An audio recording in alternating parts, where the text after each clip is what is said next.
Hello, everyone. I'm Dimitris Pefanis, and I'm really happy to moderating the 12th consecutive panel of this year's Energy Transition Symposium. After a very interesting political and also business pitch from the previous panel, I'd like to move on the stage to both a political and a technical aspect. Our panel is called Carbon-Free Future, Hydrogen and Renewable Gases, and I'm really delighted to be moderating a mixed panel, both from people with deep technical knowledge, but also, and I'm starting from the beginning, with Mrs. Maria Spyraki, the member of the European Parliament, who can also give us both a technical but also a political perspective. So I'd like to call to the stage, first of all, our keynote speaker, Mrs. Maria Spyraki, to deliver the keynote speech, and also Mr. Panagiotis Grammelis, the Director of Research for Chemical Process and Energy Resources Institute at the Center of Research and Technology, Hellas, Mrs. Eleni Bairami, the CEO of ECO Hellas, and last but not least, Mr. Emmanouil Kakaras, the Executive Vice President of Next Energy Business and Head of Duisburg brand for Mitsubishi Heavy Industries. Thank you very much. Sitting arrangement. So, first of all, I'd like to give the stage to Mrs. Spyraki for our keynote speech. You want to do that seated or you want to do that on the panel, whatever works for you? So Mrs. Spyraki will deliver our keynote speech, and then we'll move on with the panel discussion. Is it working now? Thank you very much. Thank you very much for having me here in this very important meeting, and also I feel very honored for giving me the opportunity to present you the next steps on the issue of hydrogen bank, on which I have the opportunity, the honor, and also the responsibility to be one of the rapporteurs representing the European People's Party in the European Parliament. To start with, hydrogen comes to play a critical role on the EU political agenda as one of the key technologies for the Europe's Net Zero Industrial Act. And the Union recognized the importance of hydrogen as a clean and versatile energy carrier, and it is actively taking measures to support its development and deployment. To address the financing challenge and facilitate the launch of hydrogen projects, we have to take advantage by various initiatives and funding mechanisms with a clear message. My message here, and I think that it is the message that I would like to insist on, is that we need to establish a competitive EU hydrogen market. As you all are familiar, on March 2023, the Commission presented a communication specifying the scope and the structure of the new European Hydrogen Bank that will aim to close the investment gap and address the Repower EU 2030 supply and demand target of 10 million tons of domestic production and 10 million tons based on import. As you can understand, it is a very, very ambitious target, and we need to address it and to be responsive while we need to tackle global competition.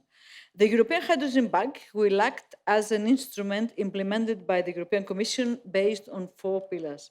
It is the domestic market creation, which is now absent. It is also the inputs to the EU. It is the transparency coordination issue, which is also important in terms of market. And it is financing mechanism to support renewable hydrogen production within the EU and internationally. The negotiation on our report, on the Hydrogen Bank report in the European Parliament, has already been started. And we are very dedicated on this initiative, as we believe that it has to be the main focus point. It is also a personal intention of mine proposal when it comes to the Hydrogen Bank to work as not only a one-stop shop, but as an umbrella scheme, and I would like to elaborate further on this, where all the relevant activities in regards to the production and importation of hydrogen will lie under bank's competence. Tackling additional administrative burdens, we are aiming to increase stakeholders' predictability, and this is a very, very important issue when it comes to a very emerging and also very ambitious market. To achieve it, we have to win the follow bet. We need to scale up innovative solutions in order to increase the production of clean hydrogen while saving the needs of hard to electrify sectors. And I think that it is important to give you the roadmap that we will also invest on and the roadmap on which we will also focus on. First of all, and to begin with, We can't invest in hydrogen for every industrial sector. We cannot. It's impossible. We have to focus on hard-to-abate sector with emphasis on steel, cement, chemicals, on heavy vehicles, and shipping sector. We cannot have a solution of hydrogen for every and each sector, for heating and cooling, for everyday life. It is important to understand that we need a cross-sectoral approach, and it is crucial to have a leverage of the potential to have a hydrogen economy in various branches of our economy. But by integrating hydrogen into multiple sectors, synergies can be created, and we will have the full benefits of hydrogen as an energy carrier, but it has to be a realistic solution. We need to be careful. We can't introduce ourselves into a logical hydrogen everywhere. And this will not work, and this is also, in a way, undermine the idea of having a hydrogen market. We have to upscale it, and we have also to give the opportunity to have concrete results. By having shipping and heavy vehicles, we can pave the way as they can present high level of readiness, while we need to invest in tackling distances and the establishment of extremely demanding financial infrastructure for hydrogen transportation. In this regard, I would like to recall that the Greek maritime sector is facing a pivotal moment to adapt their activities also on carrying methanol and ammonia, which are the most mature derivatives in terms of hydrogen. And in this regard, I think that we can achieve it within this decade. We have also hydrogen valleys, which can also act as an important tool to leverage the cross-sectoral approach for a timely, competitive, and well-based issue. But we have to consider that we have to enhance the issue of hydrogen valley, and we have also to create a hydrogen local economy by cutting distances. Another important aspect is to increase the local production while creating a demand-supply value chain for the hard-to-abate sector, such as steel, cement, and chemicals, as I have already mentioned. We have also to take into account some important steps concerning the very first auctions. As you all know, we will test the water during November. We will have the first auction in November, but it will be in a very small scale. So we have to upgrade the scale and also to send a very clear message to the market, which is quite competitive. And for this, we have first of all to have a fixed premium auctions. We have to have auctions as a service for member states, and this is the plan for the second phase. The very first phase is testing the water. The second phase is to have a fully fledged auction in terms of hydrogen. For this, I would like just to say a few words concerning the premium. According to my opinion, and I insist on this, and I would like to be very, very frank, I think that the premium will be set at least equal with the US premium. We are in a very, very competitive market, and we need to support our production of hydrogen in terms of supportive finance. At least equal to the US premium at first, and we need also to focus all our efforts in the auction to come, having regard that there is an experience coming from other parts of the world.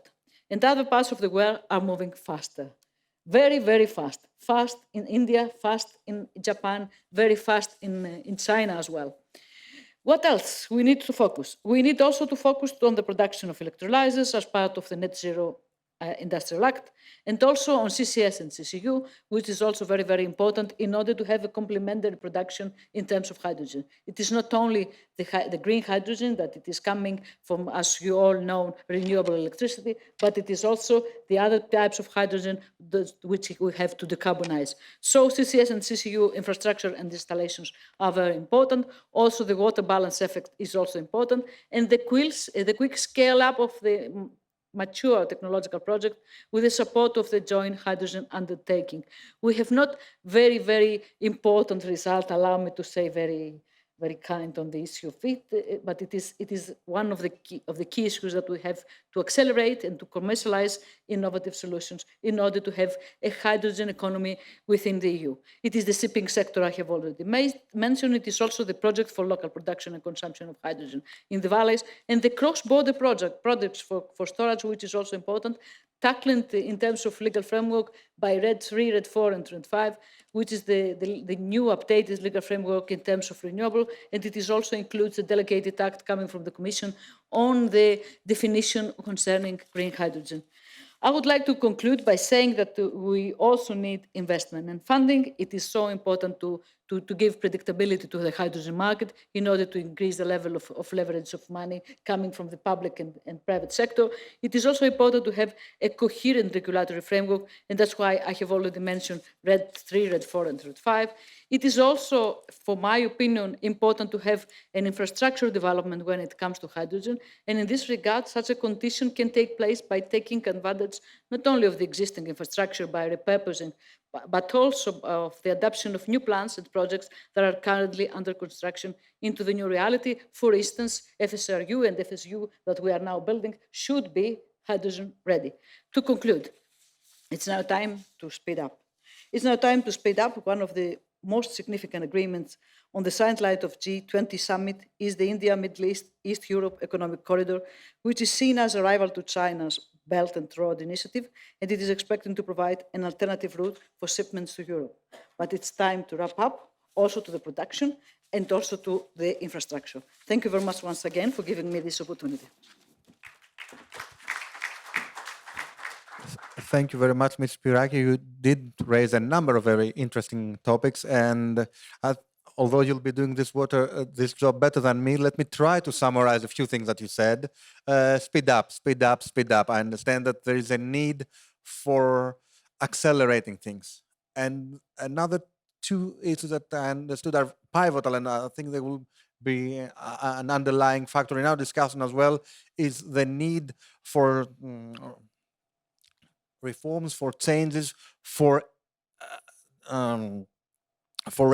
changes in the regulatory framework. So my understanding is that both on pan-European level, but also on a Greek level, we need to have changes in the regulatory framework and also the need for infrastructure. These, I think, are the key points, and these are the driving factors in our discussions. I don't know if you want to add anything on my conclusion or if I did a good job based on your journalistic standards.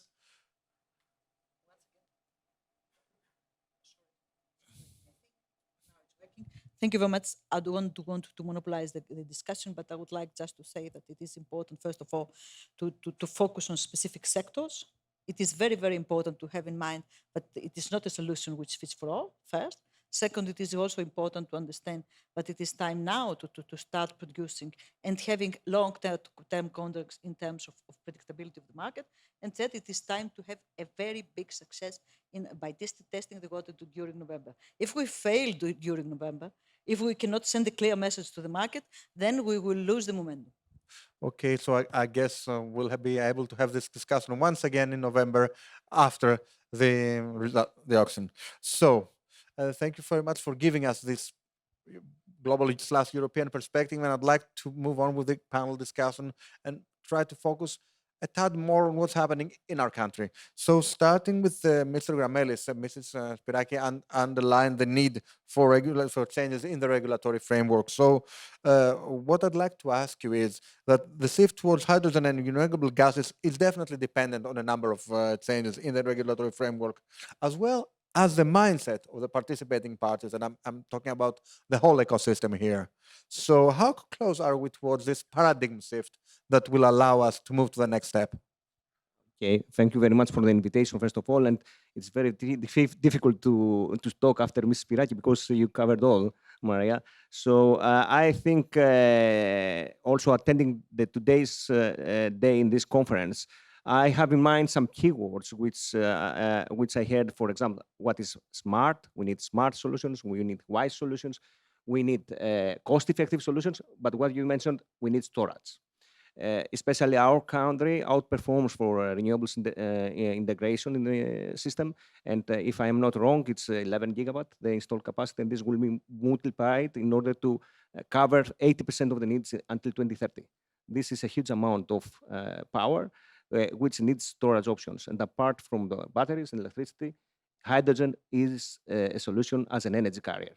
And this is the key message also, not only from the European community, but also from the research community, that hydrogen should not be considered as the silver bullet of this, but as a part of the parcel for the solution of the energy market in Europe. As such, for the regulatory framework, now, you know, there are different standards in different countries. We don't have a common framework. And we have to work on that. And we have to try to find out ways in order to formulate common standards and a common framework so that this is regulated in common for all, or at least for the countries of interest for the hydrogen generation. Towards that purpose, we believe infrastructure. Infrastructure is needed, and as such, for example, in our center, we said it in previous speech, but we try to develop a pilot project on hydrogen. So this pilot project and such infrastructure investments will assist us in order to give knowledge, to have more in-depth knowledge about the whole value chain of hydrogen, and this will assist also to formulate properly the regulatory framework. As concerns the mindset, I think the important word for mindset of the people is costs. Nobody wants to pay more. This is the key message from the European citizens. So what we have to do is to try to find out cost-effective solutions. And in order to do that for hydrogen, which is not all technologies are cost competitive, at least Mr. Kakaras from Mitsubishi will tell us more from the industry that he knows more for the cost. But in this case, we need to develop cost-effective solutions so that people will adapt such technologies in their real life. Thank you very much, and I really would like to stick to your last note. It's very important for the people themselves to understand and adapt the solutions, and that will lead to the paradigm shift. It might have to do with cost, it might have to do with other factors, but without the consent of the people, there is no way that we can move forward. So, moving the discussion a little bit from hydrogen towards renewable gases, I'd like to move on to Mrs. Bairami and tap on your experience regarding biogas and gasification. So, I'd like to ask you, in what way do you think that these technologies, biogas, gasification, can play an active role in the shift towards the circular economy? It is something that we aim from. It's more or less a holy grail of renewable energy. So how can these technologies be implemented towards the circular economy? Okay. So thank you very much first for the invitation, and congratulations for the good organization of the event. So biogas and advanced gasification are the holistic approach to success the circular economy. Circular economy is the recycling and reuse of materials. Waste is actually reused in those plants, and we produce clear energy, green energy, electricity, thermal energy, or transport fuels, biomethane or green hydrogen too. Through the use of waste such as agricultural waste, municipality waste, industrial waste, we contribute to the reduction of the greenhouse gases emissions. And the second important thing is that we have also a 24/7 production of energy, energy on demand, which is different than the other renewable energy sources. And we can also support, let's say, the creation of new jobs. We support, we can end, let's say, the cycle by the urban and rural areas. So we have a holistic approach of the circular economy producing renewable energy gases. So I keep your last phrase on this one. It's a holistic approach, and that's what really matters. You can't have circular economy which is segmented. You need to have a holistic approach, and I understand that these technologies that you are mentioning do offer Yes. this kind of services. And if I may say, I think the circular economy in this way is the ethical dimension, let's say, of the circular economy. You can't discuss economy without putting the business into perspective. And you can't, it's very nice to discuss paradigm shifts, framework changes, but you need to have the industry aligned. So moving on to Mr. Kakaras, do you think that the corporations are actively pushing towards increased participation of hydrogen and or renewable gases in the energy mix? Or are we talking about something that will happen 5 or 10 years down the line? Your mic, please. Use a working one. Okay, it's working. So, no need to thank. Thank you very much for having me here. Representing the international industry, I have to build upon the point on circular economy. You know, ourselves in Mitsubishi Heavy Industries, we have social responsibility in our credo, and we have committed to decarbonization since 2019.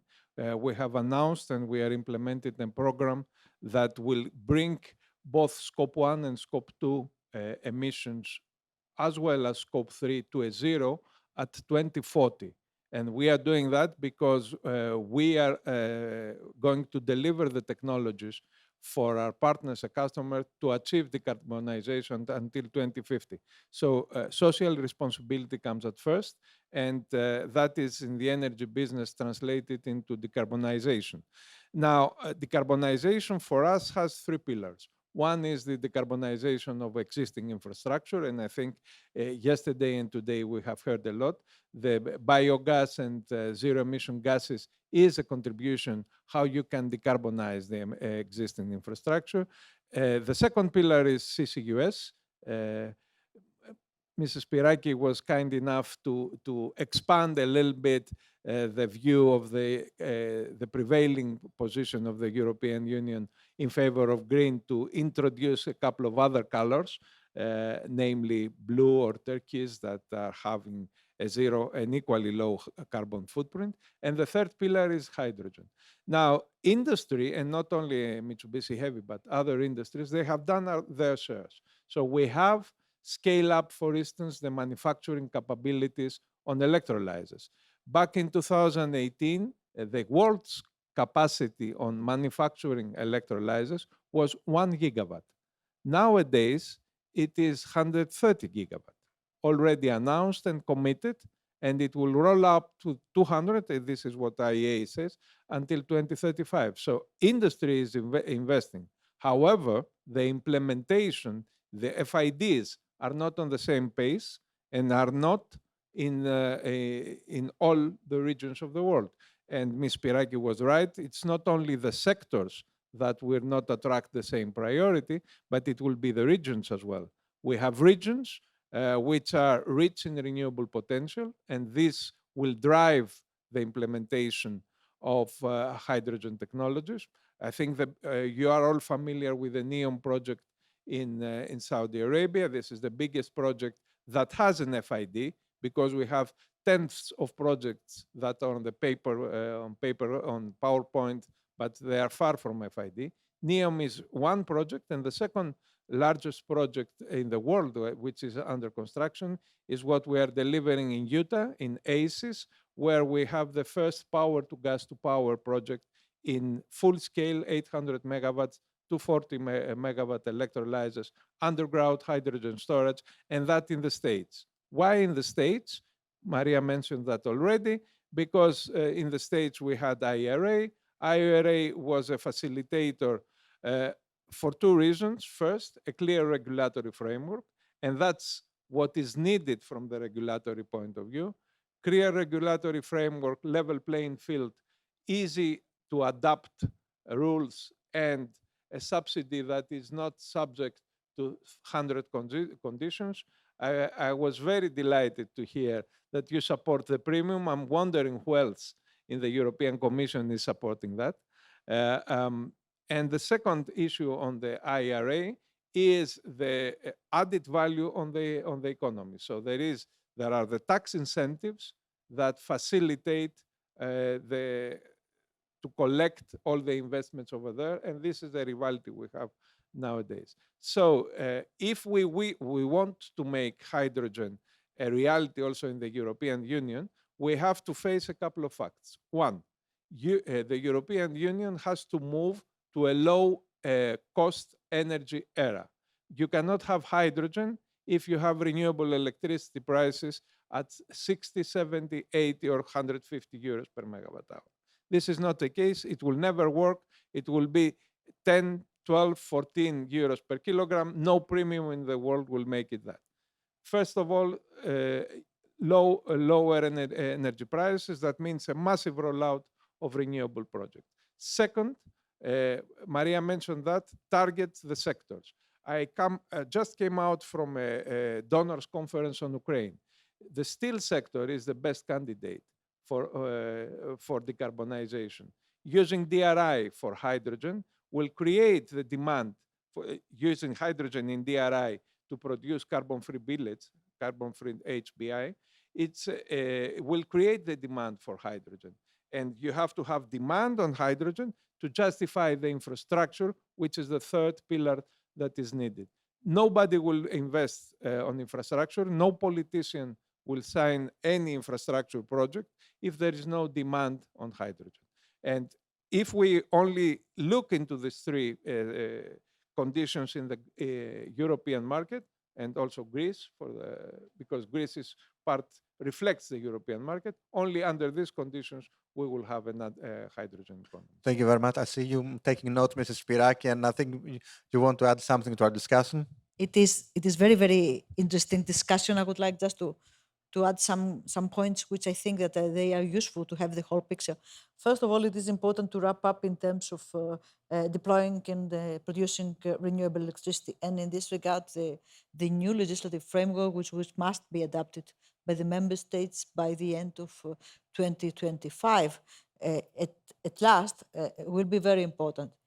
According to the agreement we reached in the red revision, 42.5% of the electricity mixed in the whole EU should become from renewable energy. So it is very important to have this target, and also it is so important, finally, to communicate to all, starting with the local governments and, of course, the national government, but we have to go on with accelerating areas. And by this saying that we have to introduce the places that there will be a very fast track procedure in terms of giving the permissions. The second issue is how can we establish business case in order to have a market. And that's why I fully agree with the representative of the Mitsubishi and my dear friend, but it is also important to facilitate the market by using the legislation. For instance, we have to have a public procurement with a green cement or green steel. By this, we will facilitate the industry to get greener. And these are only some tips in order to go on and to ramp up our production. And allow me to repeat, we are not alone in the world. The US, they have IRA. India has a huge production in terms of hydrogen. China has huge installations in terms of electrolyzers. We are not alone. Thank you very much. And by saying that, you have set up the stage for my next question for Mr. Grammelis. You said, Mrs. Spyraki said, we are not alone. And that means we also need to develop and establish economies of scale. So regulatory sales aside, do you think that is there enough volume to, and also investment appetite, both abroad, and I mean on a European level, but also in Greece to create those much needed economies of scale so as for the technologies to move forward? As mentioned also from the previous speakers, I totally agree that there are a number of factors that you have to take into account in order to go to economies of scale. Cost effectiveness and new projects and investment costs, regulatory framework, all these can compile a solution to move forward. But this will not be, we need fast, but this cannot be fast. We need some time to go ahead. In our case, for Greece, for example, we have some investments announced for a big oil refinery, Moderator. They announced a €1 billion project for hydrogen, but this cannot happen immediately. So there is appetite, but there are some restrictions in order to fasten things and go faster than we can do. Just to emphasize what Mr. Kakaras mentioned, if I'm not wrong, there is an IEA report that was just released, and only 4% of the projects announced have been realized. They have taken a decision for investment, and why this? Because they just wait for the incentives. They don't go ahead due to the high risk, as Professor Kakaras mentioned, the high electricity prices. They cannot drop down costs less than €10 per kilo. So it's very necessary to reduce the renewable prices in order to have also cost-effective solutions for hydrogen production. And then demand has to be created, hard-to-abate sectors, all well said. that you have to meet, the production is well increased, but you have also to meet the demand needs. One last point I would like to mention is about circular economy and biogas. In Greece, we have 115 plants, which equals to, 75 plants, which equals to 115 megawatt electric, which is not a huge amount, but it's a considerable amount for biogas plants. The biggest problem that the people operating the plants that face is the raw material, the substrate. So it's good to hear today from the Minister of Energy that there will be given incentives for biomass collection in forests. And this is due to the wildfires. In order to minimize this effect, they will give money in order to acquire, to collect biomass from the forest and use it. Similar approach should be made also for other waste, for other materials that can be used for this purpose, because this is not only energy projects, they are also environment-friendly projects. Thank you very much. And I'd like to stick to the motto that we are not alone and move on to Mrs. Bairami and tap on your international experience as well. So do you think there are lessons learned from abroad that can be applied to the Greek renewable energy sector, and especially in your field of expertise of biogas and gasification?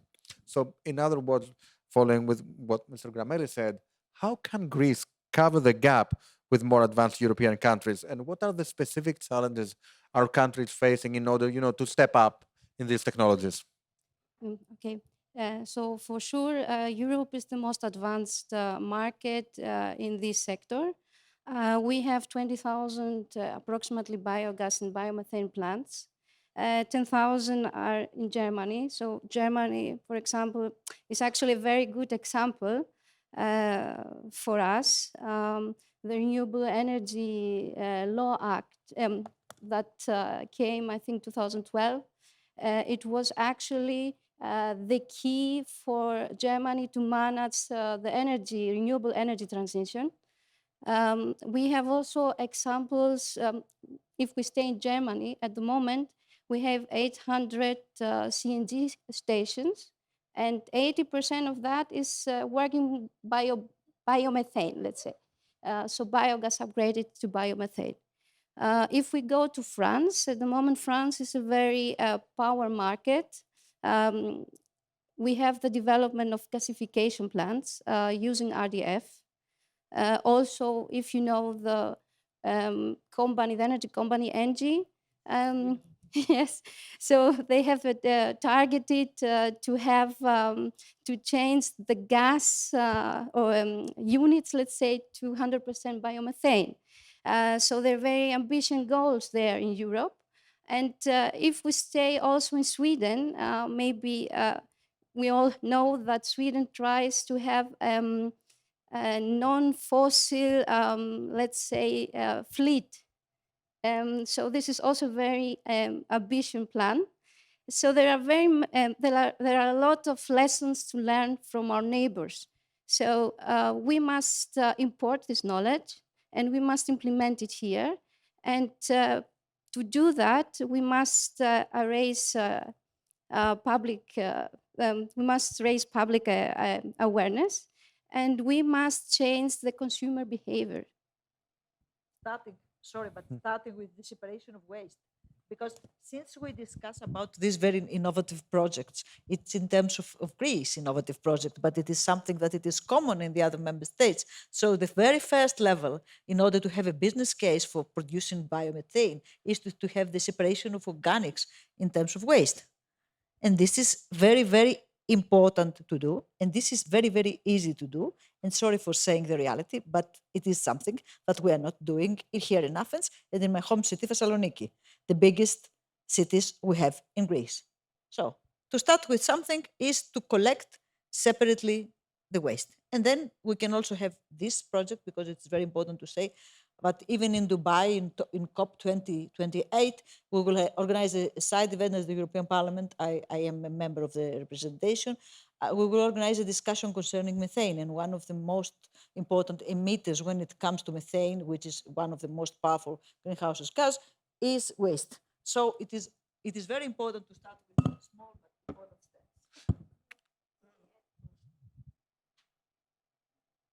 May I say an example to that? a friend of mine, the son of a friend of mine, started studying in Louvain. And the first lesson that they got, it was how we separate the waste, at which days we bring out the waste. So it's very important to educate. So that is definitely another very interesting topic of discussion.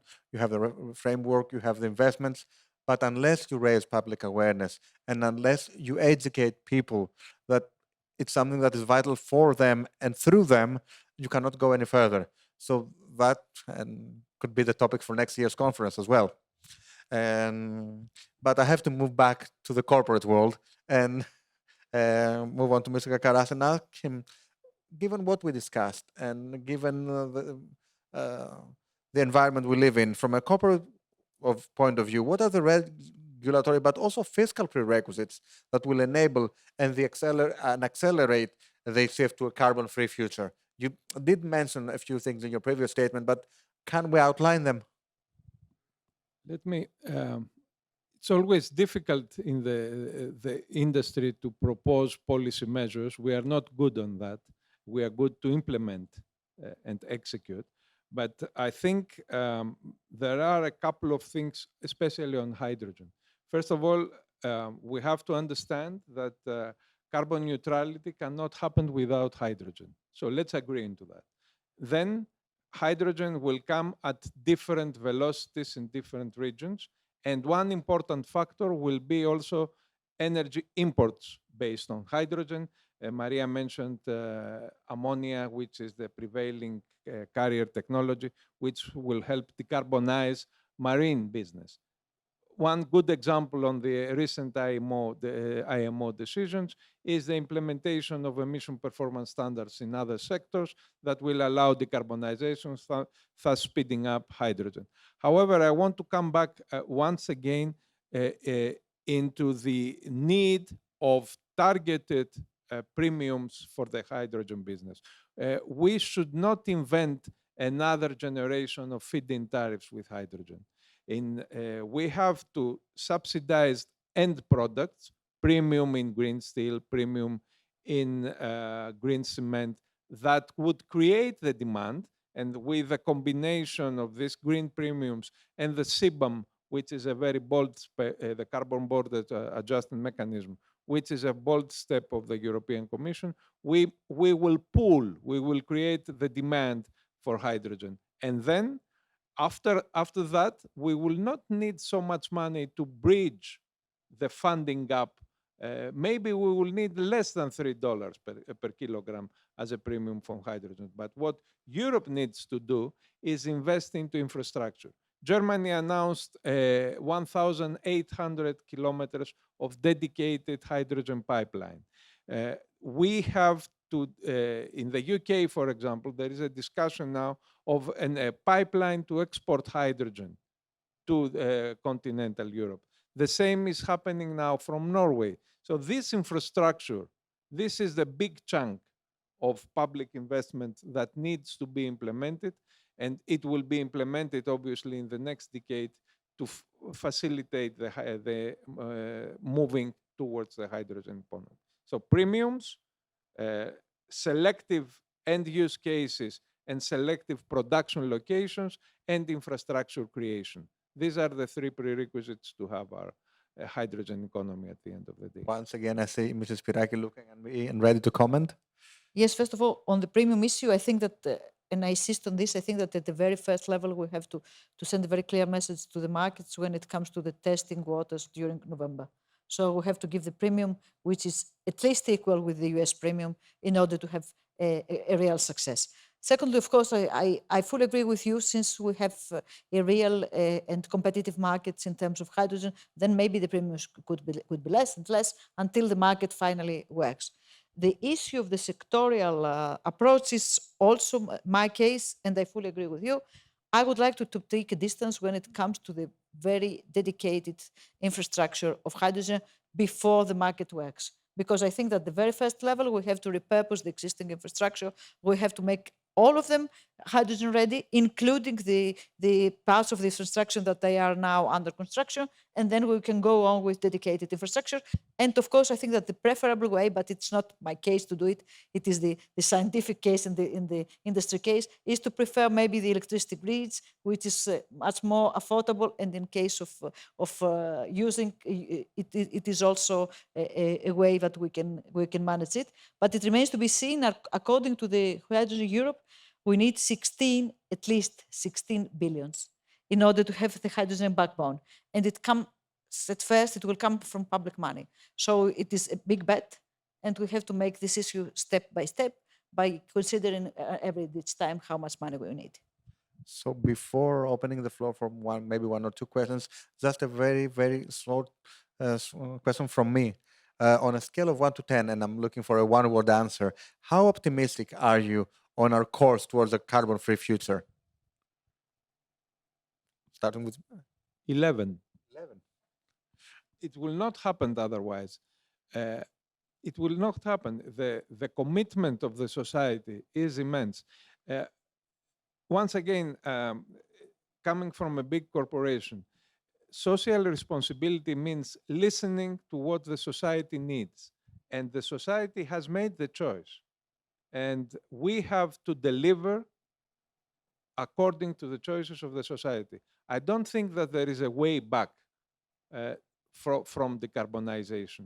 The minister mentioned about the damages and the impact of the climate change. If you look into the insurance premia, it's the same thing. There is no go back. Therefore, carbon neutrality will happen. And I'm absolutely positive about that. Do you share the same optimism as Spyraki? Well, it is a very difficult day as well. It's not the only one we live during this summer and autumn. So it is important to understand that climate crisis is here, and we have to tackle it as fast as possible by using all the available instruments. And by this, I'm not so optimistic for the pace, but I still insist that it is the only way. And we have to invest heavily on this, heavily on hydrogen production and innovative technologies, heavily on circular economy and biogases, heavily on giving the researchers the proper resources in order to have innovative solutions and in order to speed up. Mrs. Bairami? So we hear the European regulations, and this is the driving force. So we must follow. This is in one-way direction. We must achieve. So I guess you share the optimism. And last but not least, Mr. Grammelis? I stick to the last phrase of Ms. Spyraki about innovation. And we have to give resources and sources and money and whatever incentives we can do both to the research communities but also to the industry in order to have these cost-effective solutions. And it is true that this cannot be done fast, but it has to be right away in order to face all the challenges for the energy market. And we have 2.5 minutes at our disposal, so maybe one or two questions from the audience. Mr. President? Okay, I'm very happy that we have this panel here. And well, I don't know if I'm happy, I'm optimistic, I'm pessimistic, or I'm disappointed or angry. What I mean, I mentioned when I started this symposium a couple of numbers. So just to rephrase them or remind you, 1.4 trillion globally are invested in fossil fuels. And this is for G20 only, and this is for 2021. 1.4 trillion, 265 billion or renewables, only for G20. For Europe, the average for the 7 last years was 52 billions on fossil fuels and 73 billions on renewables. Okay, we are better. Okay, somebody says that we carbon tax. For G20, the average carbon tax for a ton of CO2 is $3.2. This is a joke. We think that everybody said that we need to speed up. We don't only have to speed up, we have to run with light fires and the light speed. And that is what is a huge question for me, because I hear what Maria says, and the European policies, okay, blah, blah, blah, blah, blah, blah. But as some two ministers, both of ministers today said, Europe is a huge ship and it takes a long time to turn. Well, how can we speed up when we are the Titanic and it's going to take us, I don't know, decades? Mr. Kakaras says something very clever. If you want hydrogen to be in our European energy economy, we need low energy prices. But to subsidize every day the high prices which are imposed practically by gas and oil. Okay, mainly gas. Let's say that we have decided to forget coal. This is a very strange mix. And of course, to top it up, we are asked to pay costs for climate adaptation only in Greece and only for Thessaly. It's going to be more than 2 billion only for Thessaly, while for Tadia, the price will be, I don't know, it's uncountable. So, of course, this money will be taken out of our budget and could be driven for, funding renewables or whatever. So this is a very tricky case. And I don't know, in my point of view, we need, because I make this question in the panel before, in my point of view, we need policy leaders that will be very stubborn and the message will be extremely clear. No subsidization to anything else but green technologies, period. If I may, as a politician and not as a member of the European Parliament, allow me to say that the legal framework is already ready. And the case is not only to adapt the text in the national legislation, but also to implement. And now let me send you the question back. Are you ready to put some pressure to the Greek authorities in order to proceed with an acceleration on designating accelerating areas? How long will it take? Because since we have accelerating areas, which is the areas that we can proceed with fast-track procedure in terms of permission, then we will have the deployment of renewables that we need. And since we have a lot of renewables, and since we communicate and raise awareness, as the lady has already said on the issue of the citizens, then we have the public acceptation of the accelerating areas of the deployment of renewables. And since then we will have cheap energy, which is the case. So first of all, it's the political will. How long will it take? Since it takes 3 years or 4 years in order to have the accelerated areas, then we will lose the train. You are absolutely right. But when there is a will, there is a way, and it's not my word, it's Churchill, of course. And with this one, I'd like to thank all the participants for the very insightful, and may I say heated, but in a good sense, discussion. And hopefully that we will find our will and we will find our way in the future. Thank you very much.